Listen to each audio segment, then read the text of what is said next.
want to say, honorable members, can there be an order? Order. I don't want to hear anybody's voice again. Honorable members, when an objection is raised, I listen to the objection. So I expect you to respond to the objection that is raised. I don't think in all the objections raised, there is anything in the objection that suggests that the nominee before us swiftly and panel acted in conflict. I mean, all those things have not. You've said that. You've said that. You've said that. You've said that. You said that. You said that the nominee swiftly empaneled a court. So, honorable members, on this note, I would want him to conclude. I will rule on the matter, then we take a short break and come back and continue with the vetting. Chairman, with respect, it is, Chairman, 7 separate proceedings across 3 jurisdictions. Our own Supreme Court, the High Court, and the ECOWAS Court of Justice now challenge the constitutional validity of that removal. Not one has been heard on its merits. Mr. Chairman. Yet, while these cases remain pending, while the very question of whether a vacancy exists remains subject, there is a nomination to replace. I object. Can have the floor. Honorable Minority Leader, hold it. Majority Leader, you said you object. What are you objecting to? Mr. Speaker. Order. Our rules are very clear on pending matters. Our rules are very clear on pending matters. And it says in Order 103F that a motion shall relate to definite issues and not be the subject of an action on which a judicial decision is pending in such a way as may, in the opinion of the Speaker, prejudice the interest of the parties to the action. Mr. Speaker,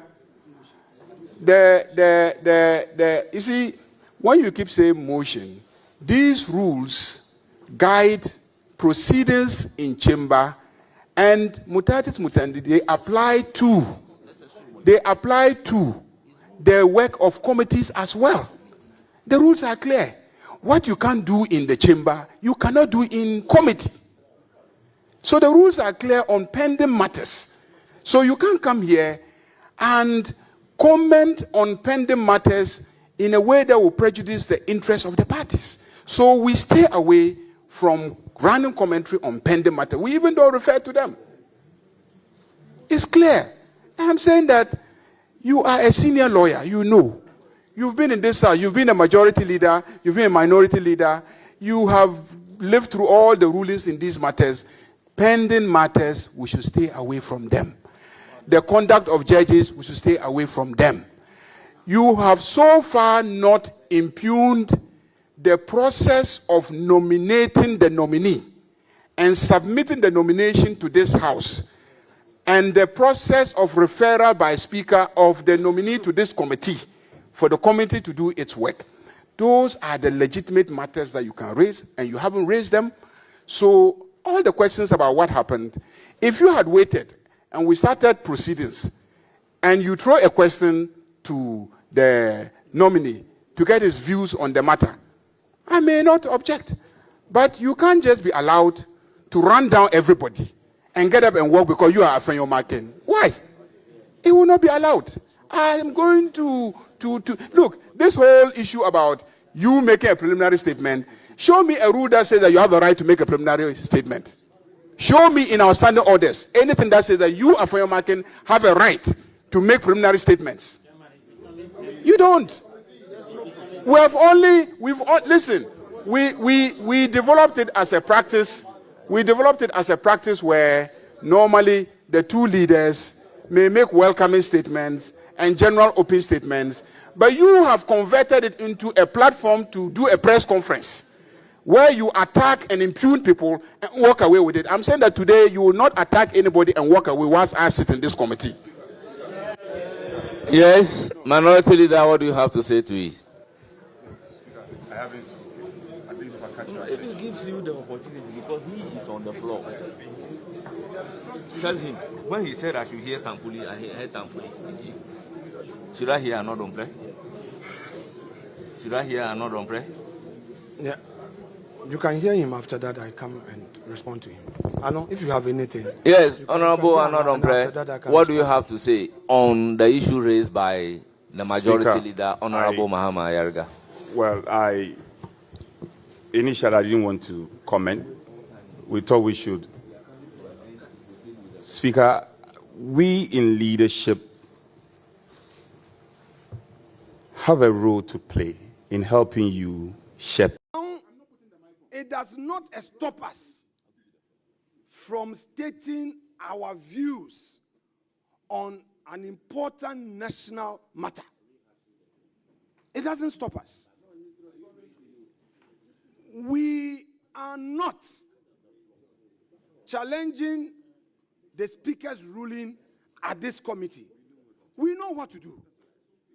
The minority, even when we disagree with the First Deputy Speaker, filed a review application which was admitted, and we started a debate. We are not in any way against any ruling and against any rules. We will use the rules to express our views.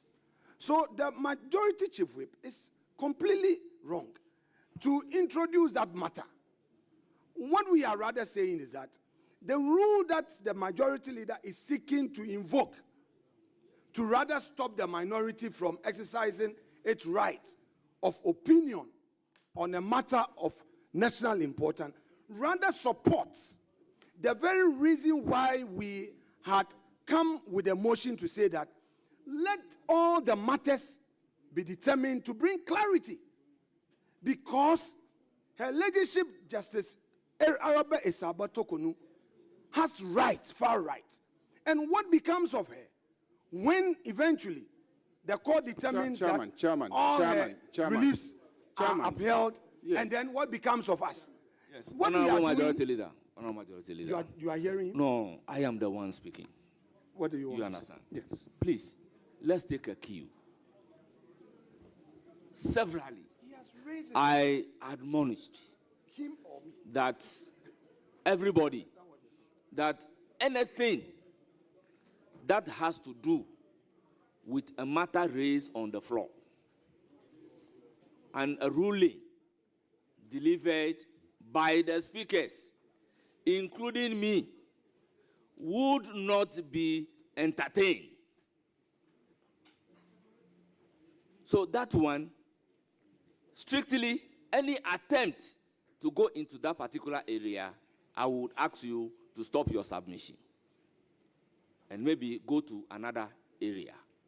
And probably we may have to take a decision if persistently you've decided not to listen to the chairperson of the committee. So I am pleading with you. You see, with Jerry Ahmed, you catch the eye of the speaker at the right time. You don't expect me to interrupt the minority leader to give you the floor to speak.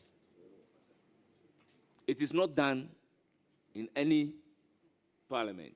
So minority leader, if you are done and you want me to make a ruling, I will make a ruling. Then we take a break.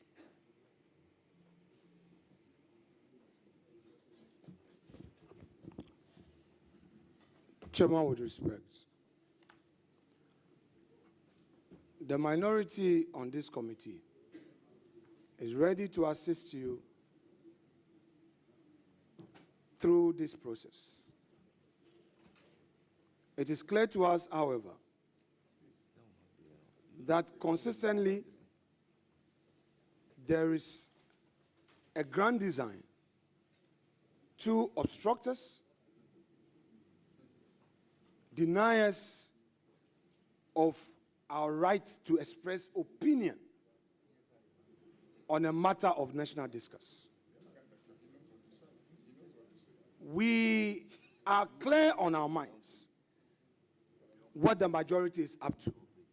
And Chairman, although we know, and it's a fact, that all of you are of the same stock, we, however, think that we should be heard.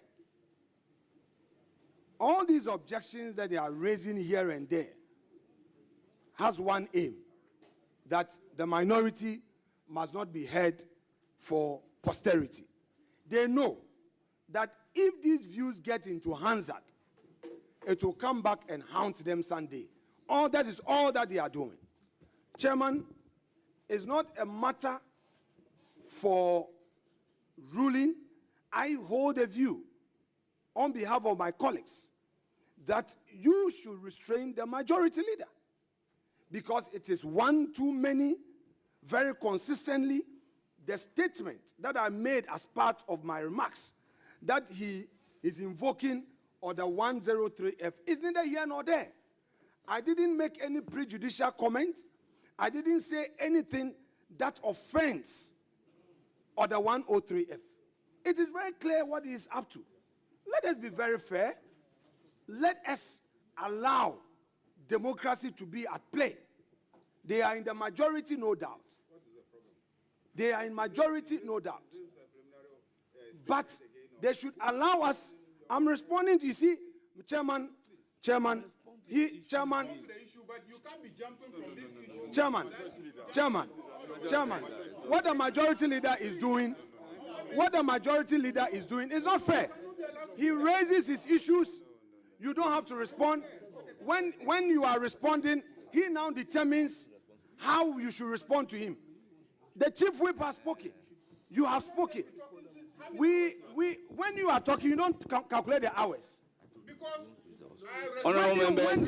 Honorable members, order. When you are talking, Order. When you are talking, you don't Members, talk about the on time. this note, we'll break for cocoa. So it's time for cocoa break.